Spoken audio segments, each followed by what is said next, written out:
Hello everyone, सभी का हमारे यूट्यूब चैनल में फिर से स्वागत है। देखिए, आज क्वेश्चन फिर पढ़ेंगे। कल अपन ने क्वेश्चन पढ़ा था गोली दर्पण की फोकस दूरी और वक्रता त्रिज्या में संबंध। अवतल दर्पण के लिए पढ़ा था। कौन से दर्पण के लिए पढ़ा था प्यारे बच्चों? अवतल दर्पण के लिए पढ़ा था। अब कौन से दर्पण के लिए पढ़ेंगे? उत्तल दर्पण के लिए। ठीक है ना। कल बहुत अच्छा टॉपिक था अवतल दर्पण के लिए, मक्खन हो गया था पूरा। ठीक है ना। उसी प्रकार से आज कौन सा पढ़ेंगे? उत्तल के लिए, यानी गोलीय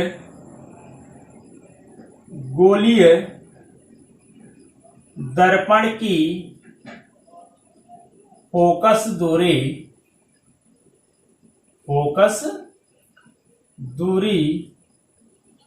और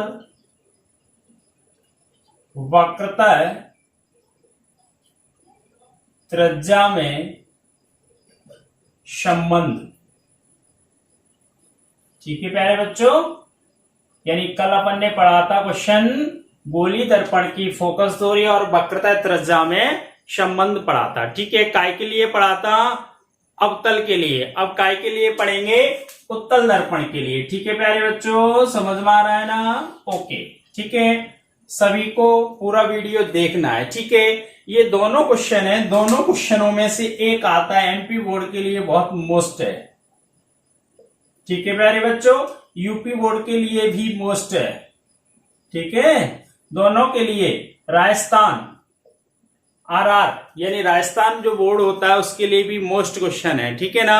दोनों क्वेश्चन है और दोनों बहुत मक्खन है, मक्खन की तरह बहुत सिंपल है। ठीक है, आपको बस क्या करना है, पूरा वीडियो देखना है सभी को प्यारे बच्चों, और क्या करना है सभी को, पेन कॉपी पे नोट करना है। ठीक है ना। सभी को पूरा वीडियो देखना है और पेन कॉपी पे क्या करना है, नोट करना है। और कहीं पे डाउट होता है तो आप पूछ सकते हैं। ठीक है ना। ओके, स्टार्ट करें। ओके, अब काय के लिए पढ़ेंगे अपन? उत्तल दर्पण के लिए। काय के लिए पढ़ेंगे?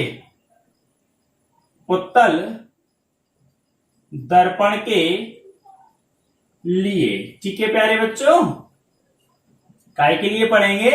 उत्तल दर्पण के लिए पढ़ेंगे। ठीक है, क्या सिद्ध करते हैं इसमें? मेन चीज होती फोकस दूरी, क्या बताई थी आपको? एफ होती है, और वक्रता त्रिज्या क्या होती है? आर। ठीक है, यानी एफ बराबर आर और बटे में क्या? 2। ये सिद्ध करते हैं। यानी अवतल दर्पण की फोकस दूरी वक्रता त्रिज्या की कैसी होती है? आधी होती है। ऐसे ही उत्तल दर्पण की फोकस दूरी वक्रता त्रिज्या की कैसी होती है? आधी होती है। ठीक है ना। तो अपन काय के लिए सिद्ध करेंगे प्यारे बच्चों? उत्तल दर्पण के लिए सिद्ध करेंगे। ठीक है, आई होप आप समझ पा रहे होंगे। कल अपन ने पढ़ा था अवतल दर्पण के लिए, आज किसके लिए पढ़ेंगे? उत्तल दर्पण के लिए। ठीक है, पहले इसका चित्र बनाएंगे। ठीक है ना। मान लो ये, मान लिया कौन सा दर्पण है प्यारे बच्चों? उत्तल दर्पण है। कौन सा दर्पण है? उत्तल दर्पण। ठीक है, उत्तल दर्पण कौन सा होता है? उत्तल दर्पण वह दर्पण होता है जिसका उभरा हुआ भाग होता है वह परावर्तक हो जाए, और दबा हुआ भाग होता है वह क्या हो जाए? वो सॉरी, दबा हुआ भाग पे क्या कर दें? पॉलिश कर दें। उसे उत्तल दर्पण कहा जाता है। ये मान लिया एक उत्तल दर्पण है। ठीक है ना। पहले इसका डायग्राम बनाएंगे, फिर इसकी भाषा समझाएंगे, फिर पूरा क्वेश्चन सॉल्व करेंगे। ठीक है, बहुत मक्खन होने वाला है टॉपिक। आप बस मन लगा के पढ़ते जाइए। और क्या करना है सभी को, अभी तक आपने चैनल सब्सक्राइब नहीं किया तो चैनल को क्या कर लें? सब्सक्राइब कर लें। ठीक है ना प्यारे बच्चों, और शेयर कर दें। ठीक है, अपने फ्रेंडों में क्या करना है, वीडियो को शेयर करना है। ठीक है, अगर आपको पता है सर पढ़ा रहे हैं, अच्छा लगता है टॉपिक कोई, तो उसको क्या करना है, अपने दोस्तों को भी शेयर करना है। ठीक है ना। ओके, मान लिया ये एक उत्तल दर्पण है, एम एन क्या मान लिया? एक उत्तल दर्पण मान लिया। ठीक है प्यारे बच्चों, समझ में आ रहा है? हाँ, ओके। ये क्या है? पीसी एक मुख्य अक्ष है। पीसी क्या मान ली? पी इसका ध्रुव होता है। पी क्या होता है? ध्रुव। आपको बता दिया है। ठीक है ना। पी मान लिया इसका ध्रुव है, और यहां पे एक किरण ए बी, एक किरण कौन सी प्यारे बच्चों? A B. ठीक है, ए बी मुख्य अक्ष होती है। ये मुख्य अक्ष होती है। एक किरण ए बी मुख्य अक्ष के समांतर चलती है और क्या होता है, अपवर्तन परावर्तन के पश्चात ये डी बिंदु पर होके चली जाती है। ठीक है प्यारे बच्चों, समझ में आ रहा है। अब यहाँ पे क्या होता है, ये फोकस एफ से आती हुई प्रतीत होती है, ऐसा लग रहा है फोकस एफ, यहाँ पे फोकस एफ होता है। क्या होता है, फोकस एफ, और इसका वक्रता केंद्र क्या होता है यहाँ पे प्यारे बच्चों, सी। वक्रता केंद्र क्या मानते हैं, सी होता है। और यहाँ पे जो अविलंब होता है सीई, कौन सा अविलंब मानते हैं प्यारे बच्चों, सीई, ये अविलंब है ई। ठीक है, समझ में आ रहा है।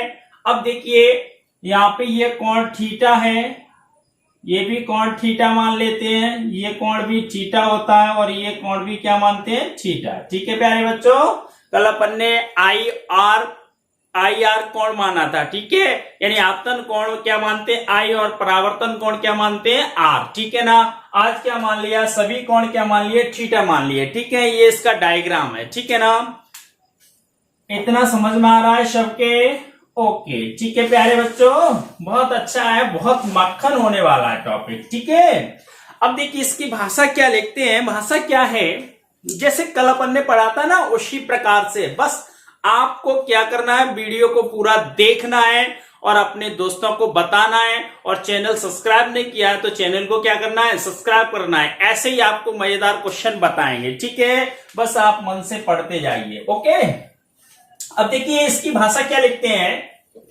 माना चित्र में एमपीएन एक उत्तल दर्पण है। एमपीएन क्या मान लिया प्यारे बच्चों, एक उत्तल दर्पण है। क्या है, एमपीएन एक उत्तल दर्पण है। पी इसका ध्रुव है, पी क्या होता है, ध्रुव होता है, बता दिया है, सभी परिभाषाएं बता दी हैं, बस आपको पूरा वीडियो देखना है सभी को। ओके, पी इसका ध्रुव है, एफ क्या मान लिया, फोकस है, सी वक्रता केंद्र है। ठीक है, यानी पी क्या होता है, ध्रुव होता है, एफ क्या होता है, फोकस होता है, सी क्या होता है, इसका वक्रता है केंद्र होता है, और पीसी क्या है, मुख्य अक्ष है। पीसी क्या है, एक मुख्य अक्ष, यानी पीसी क्या होती है, प्रिंसिपल एक्सिस, यानी मुख्य अक्ष होती है। ठीक है प्यारे बच्चों, समझ में आ रहा है, भाषा समझ में आई।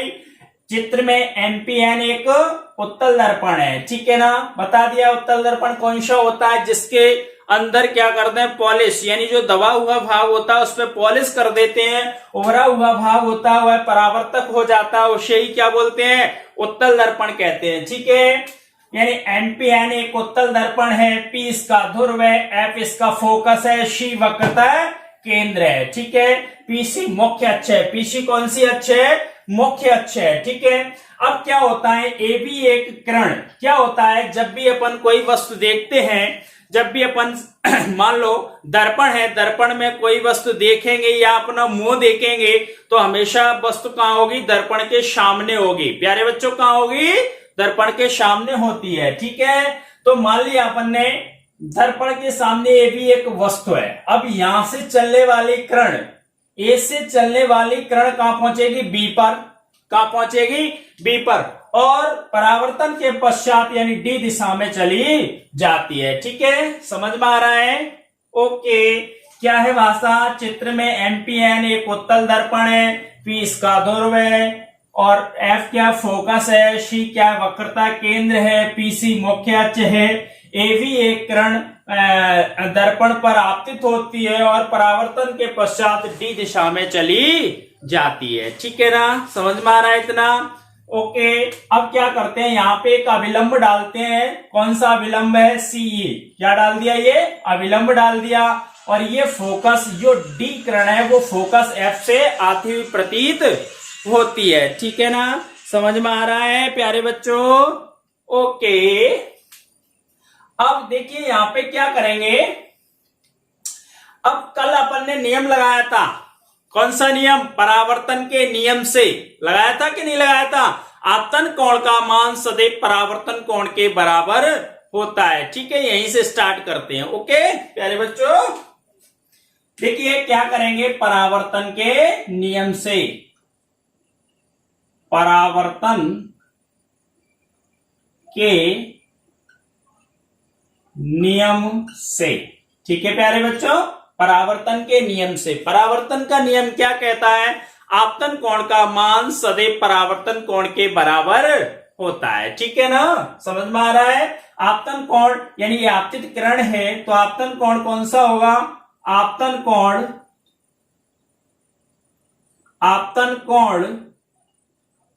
कौन सा होगा? ए बी और ई, ए वी ई। ठीक है प्यारे बच्चों, ए बी ई बराबर कौन सा होगा? परावर्तन कोण कौन सा होगा? ई बी डी बराबर ई वी डी। और ये काय के बराबर है? बराबर ये सभी काय के थीटा के। ठीक है, थीटा। ठीक है, ये काय के बराबर है? थीटा के। ऐसे लिखिए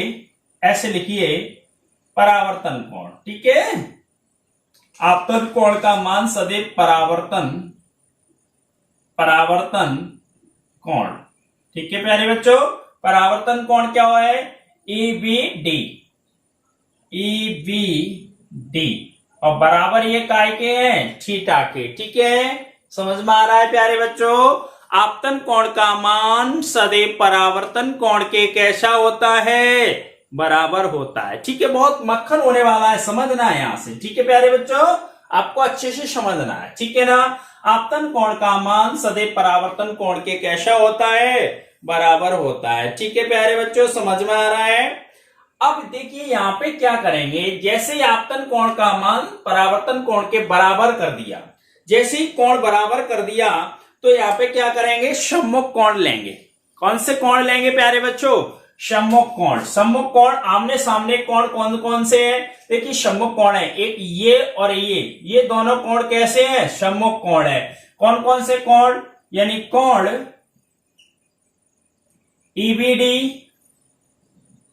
ईबीडी बराबर कोण कौन सा प्यारे बच्चों? सीबीएफ।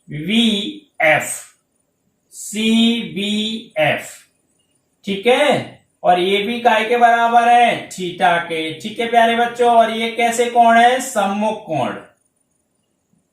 सम्मुख कोण है। ठीक है प्यारे बच्चों, समझ में आ रहा है।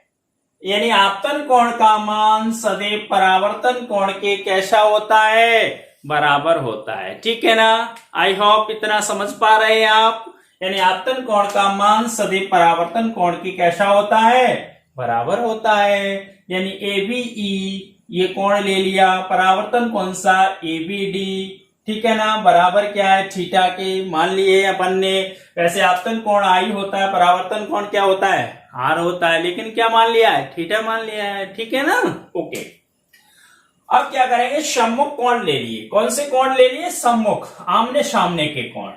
ठीक है, ये कोण कैसे? सम्मुख, यानी ई बी डी। और कौन सा कोण? C B F.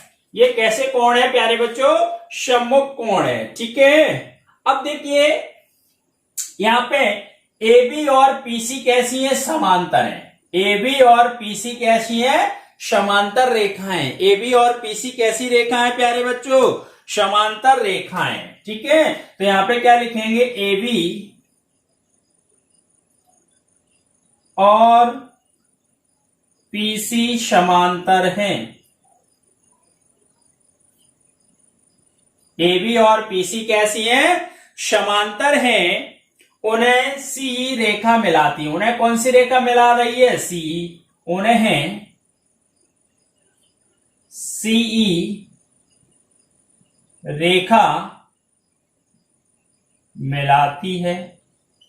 अब देखिए ए बी और पीसी समांतर हो गई। क्या हो गया? ए बी और पीसी कैसी हो गई प्यारे बच्चों? समांतर हो गई। जब ये समांतर हो जाएंगे तो क्या करेंगे यहां पे? यानी संगत कोण लिखेंगे। कौन से कोण लिखेंगे प्यारे बच्चों? संगत कोण। संगत कोण का अर्थ होता है एक ही रेखा पे कोण। ठीक है, अब संगत कोण कौन से? संगत कोण कौन सा? VCF। ठीक है, कौन सा कोण है? VCF। यानी कोण, देखिए समझ में आ रहा है प्यारे बच्चों, कौन सा कोण लिखेंगे? कोण VCF। VCF बराबर कोण कौन सा है? यानी एक तो मान लिया VCF।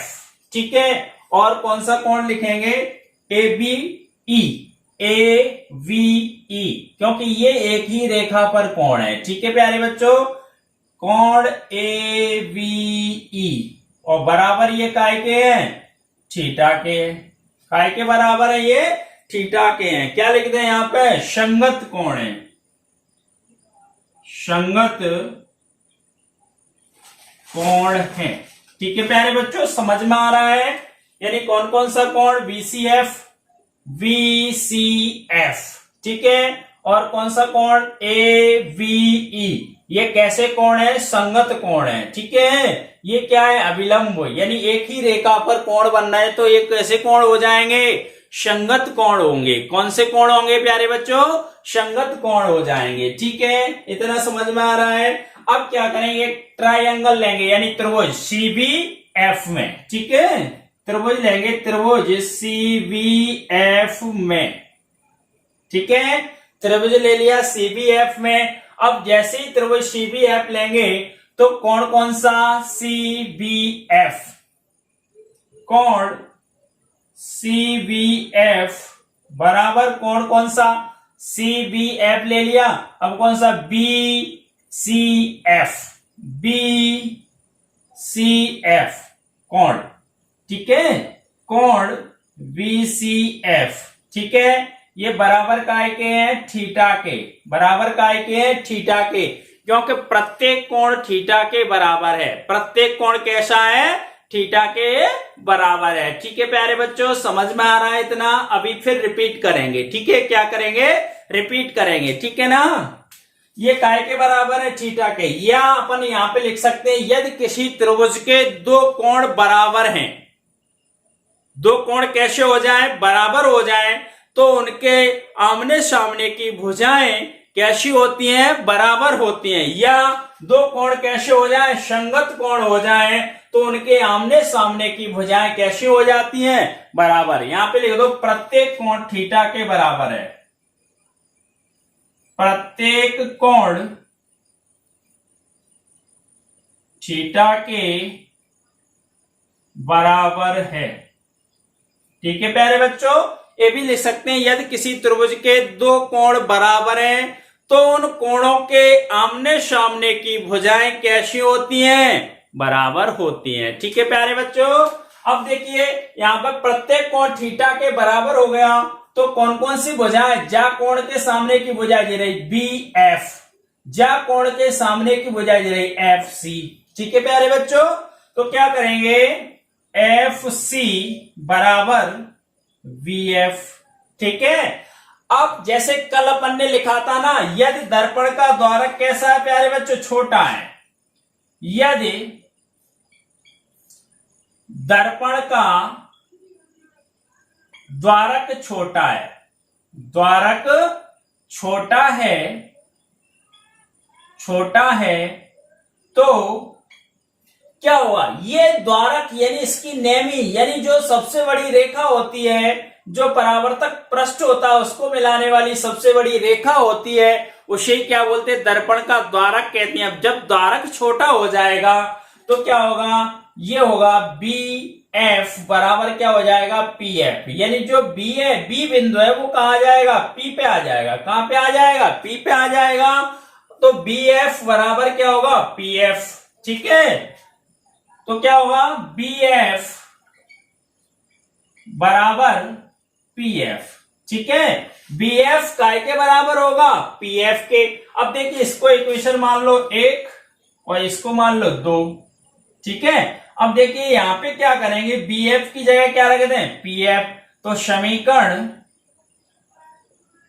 1 व 2 से, ठीक है प्यारे बच्चों, तो FC इक्वल टू क्या आएगा, PF। ठीक है, अब जैसे कल सिद्ध किया था वैसे ही क्या करेंगे, दोनों पक्षों में, दोनों पक्षों में PF जोड़ने पर, जोड़ने पर। ठीक है प्यारे बच्चों, अब जैसे PF जोड़ेंगे तो क्या होगा, PF प्लस FC बराबर PF प्लस PF। ठीक है, अब देखिए PF P F plus F C काय के बराबर है प्यारे बच्चों? पीसी के बराबर है। काय के बराबर है? पीसी के। तो यहां पे क्या लिखते हैं? पीसी, और ये क्या हो जाएगा? 2pf। ठीक है, इतना समझ पा रहे हैं आप लोग? ओके, अब यहां पे क्या करेंगे प्यारे बच्चों? अब देखिए, चिन्ह परिपाटी के अनुसार, चिन्ह परिपाटी के अनुसार, ठीक है, चिन्ह परिपाटी के अनुसार क्या है? पीसी क्या होती है? वक्रता त्रिज्या होती है, और वक्रता त्रिज्या क्या होती है? आर। अब देखिए, दर्पण के इधर चलेंगे तो दूरी कैसी होगी? धनात्मक। तो पीसी बराबर क्या होगा? प्लस के आर। ठीक है, और पीएफ, पीएफ क्या होती है? फोकस दूरी। तो पीएफ बराबर क्या होगा? प्लस के एफ। यहां पे वैल्यू रखिए तो क्या आ जाएगा? आर बराबर 2f। f बराबर क्या होगा? r बटे 2। ठीक है, यही क्या है? अभिष्ट व्यंजक है। सिद्ध हो क्या गया? समझ पाए आप लोग? ओके, फिर रिपीट करते एक बार। ठीक है ना प्यारे बच्चों? देखिए, भाषा क्या लिखते हैं? भाषा क्या लिखते हैं? चित्र में एमपीएन एक उत्तल दर्पण है। चित्र में एमपीएन क्या मान लिया? एक उत्तल दर्पण है। पी इसका ध्रुव है, एफ क्या फोकस है, सी क्या वक्रता केंद्र है, पीसी क्या मुख्य अक्ष है। पीसी क्या मान ली? मुख्य अक्ष। ठीक है, एक किरण एवी दर्पण पर आपतित होती है और परावर्तन के पश्चात डी दिशा में चली जाती है। ठीक है, यहाँ पे क्या करते हैं? सीई एक अभिलंब खींचते हैं। ठीक है, और जो डी होता है वो एफ से यानी फोकस से होते आती हुई प्रतीत होती है। ठीक है, अब क्या करेंगे? यहाँ पे परावर्तन के नियम से काय का नियम लगाएंगे प्यारे बच्चों? परावर्तन का नियम लगाएंगे। ठीक है, समझ पा रहे हैं ना? बहुत अच्छा टॉपिक है, मक्खन है। ठीक है, मक्खन की तरह कोमल। ठीक है, आपतन कोण का मान सदैव परावर्तन कोण के कैसा होता है? बराबर होता है। अब देखिए, आपतन कोण क्या है? कोण एबीई, और परावर्तन कोण कौन सा है? ईवीडी। ठीक है, काय के बराबर मान लिए ये सब थीटा के। ठीक है ना? अब क्या करेंगे? सम्मुख कोण लिखेंगे। कौन से कोण लिखेंगे प्यारे बच्चों? सम्मुख कोण। सम्मुख कोण कौन से हैं? ईबीडी, और कौन से? सीबीएफ। ये वाले कोण सम्मुख कोण है। अब देखिए, एबी और पीसी समांतर है। देखिए, ये कोण थीटा के बराबर हो गए दोनों। ठीक है, अब ये सम्मुख कोण बराबर है तो ये भी थीटा के बराबर हो जाएगा। ठीक है ना? ओके, अब देखिए, एबी और पीसी समांतर है। एबी जो एबी है वह काय के समांतर है? पीसी के समांतर है। उन्हें सीई रेखा मिलाती, उन्हें सीई रेखा मिला रही है। ठीक है ना? अब क्या करेंगे? संगत कोण लिखेंगे। संगत कोण कौन से? CBF, BCF, BCF. ठीक है, और कौन सा? एबीई। ये संगत कोण है क्योंकि एक ही रेखा पर कोण है, तो संगत कोण यानी थीटा के बराबर है। अब क्या करेंगे? यहाँ पे एक त्रिभुज लेंगे। त्रिभुज कौन सा लेंगे? सीबीएफ। जैसे ही त्रिभुज लेंगे तो कोण लिखेंगे। कोण सीबीएफ, सीबीएफ बराबर कौन सा? बीसीएफ, बीसीएफ बराबर काय के? थीटा के। यानी प्रत्येक कोण काय के बराबर है प्यारे बच्चों? थीटा के बराबर है। अब जब थीटा के बराबर, या यहाँ पे लिख सकते हैं, यदि किसी त्रिभुज के दो कोण बराबर हैं तो उन कोणों के सामने की भुजाएं कैसी होंगी? बराबर होंगी। ये प्रमेय है। ठीक है ना? तो यहाँ पे क्या करेंगे? एफ सी बराबर काय के? या बी एफ के। अब क्या लिखेंगे? यदि दर्पण का द्वारक छोटा है तो बी एफ बराबर पी एफ। इसको इक्वेशन 1 मान लो, इसको 2 मान लो, समीकरण 1 वहां 2 से। तो एफ सी बराबर पी एफ, दोनों पक्षों में पी एफ जोड़ने पर। ठीक है प्यारे बच्चों, पी एफ जोड़िए, दोनों में जोड़ दी। अब देखिए, P F plus F C, P F plus F C काय के बराबर है? पीसी के। अब यहाँ पे 2pf हो जाएगा। चिन्ह परिपाटी के अनुसार क्या होगा? पीसी बराबर प्लस क्या? क्योंकि उत्तल दर्पण की वक्रता त्रिज्या हमेशा कैसी होती है? धनात्मक। क्योंकि दर्पण के कौन सी तरफ चलते हैं? दाईं तरफ चलते हैं। दाईं तरफ जो दूरियां होती हैं वो हमेशा धनात्मक होती हैं। ठीक है प्यारे बच्चों, फोकस दूरी कैसी होगी? धनात्मक। यहाँ पे वैल्यू रखेंगे तो r बराबर क्या आ जाएगा? 2f। f बराबर क्या होगा? r बटे 2। अब यहाँ पे लिख सकते हैं, अतः उत्तल दर्पण की फोकस दूरी वक्रतः त्रिज्या की आधी होती है। ठीक है प्यारे बच्चों, आई होप इतना समझ पाए होंगे। बहुत अच्छा टॉपिक है, मक्खन कर दिया है। ठीक है ना, बस आपको क्या करना है, पढ़ना है मन से। ठीक है, ओके। और सभी को पूरा वीडियो देखना है और पूरा नोट करना है अपनी नोटबुक में। ठीक है ना, और कहीं भी समस्या आती है तो आप कमेंट्स करके पूछ सकते हैं। ठीक है प्यारे बच्चों, ओके ओके, थैंक यू।